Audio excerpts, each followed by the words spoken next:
Hey guys, it is Unrealized Thoughts here. Sorry for the sound quality because it sucks, so I do apologize. Um, Before I get into the DC cinematic universe, in terms of Justice League, Man of Steel, or the Batman vs Superman movie, which I've been waiting for, I'm going to talk about Toonami. So this is basically another Cartoon Network rant. Now, I'm going to give you guys a little history about Toonami so that everybody knows the correct thing. So Toonami started in 1997, replacing Power Zone.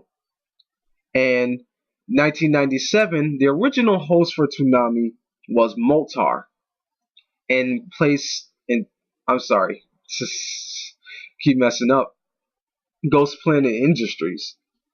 So, with that being said, it ran its course for about 2 years, and in 1999, I believe July 10th, he was replaced by Tom with the Absolution, and his assistant was Sarah. Alright, so they had a couple of incarnations in Toonami, such as the Midnight Run, the Rising Sun, the Kids WB version, and the Adult Swim version, which I'll get into later. And the thing about it is that Toonami actually has a meaning, which is, it means cartoon and tsunami together, which the suggestion of the meaning is actually a tidal wave of animated shows. So, Toonami also had some very popular things such as ties or total immersion games, or I'm sorry, events, which they took place both on air when Toonami was running and off air when it came to the official website. The first one was The Intruder, and it was pretty popular because Tom version 1 actually died in that, and he became Tom version 2. And the popular games that ran after that, or should I say ties, were obviously the Lockdown and Trapped in Hyperspace. Now, Toonami obviously it wasn't popular just for no reason. It had a lot of shows such as,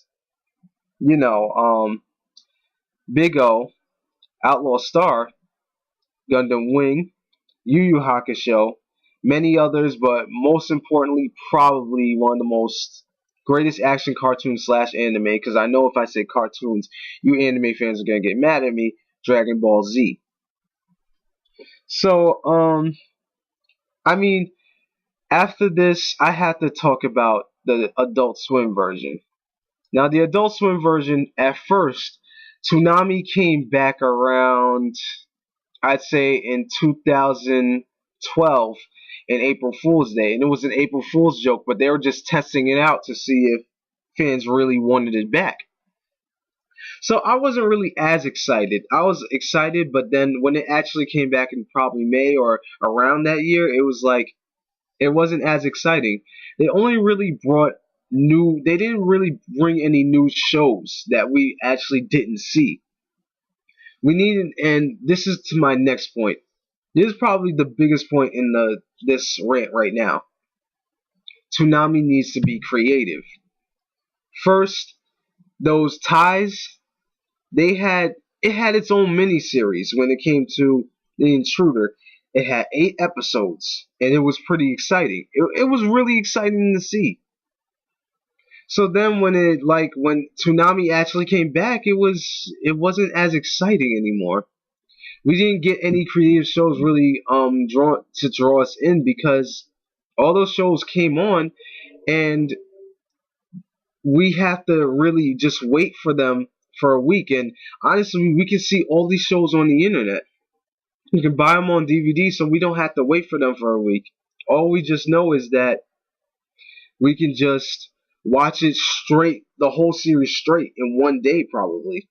They just put out Sword Art Online, and I'm obviously not impressed because, well, Sword Art Online was a popular anime last year, so, but at the same time, it's not exciting, because we can already see that these Sword Art Online episodes online, and all 26 episodes, or should I say 25, and including with the OVAs and special episodes, we can already see them. So it's kind of like, what's the point? You know? I mean, with Toonami actually, well, first of all, it has to separate from Adult Swim. And it needs shows like Young Justice to come back on its third season, which I'll be talking about that in another rant. And I'm really angry at Cartoon Network.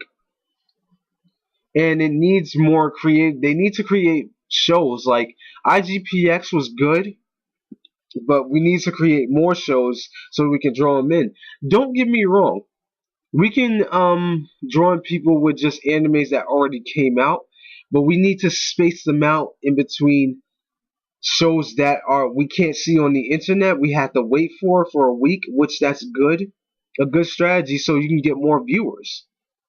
And we have to space out between the animes that we can already see in dub, even though they're getting censored.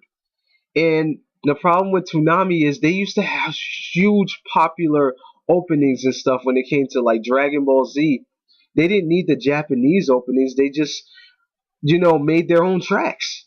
It was just so awesome back then. But now it's just falling apart. I'm just saying, like, a lot of people are saying, oh, censorship is ruining it. No, they have to make their own stuff. That's the main point of this argument right now. So tell me what you guys think about Toonami. What do you guys think they should do? Should they create their own stuff? Do you guys like it right now? Do you guys think Toonami should go off? Because we don't want it to get shot down again. But at the same time, we don't want it to fail. So let me guys know what you think. Comments below. Hit like and subscribe. And, I'll be coming out with more videos. And peace.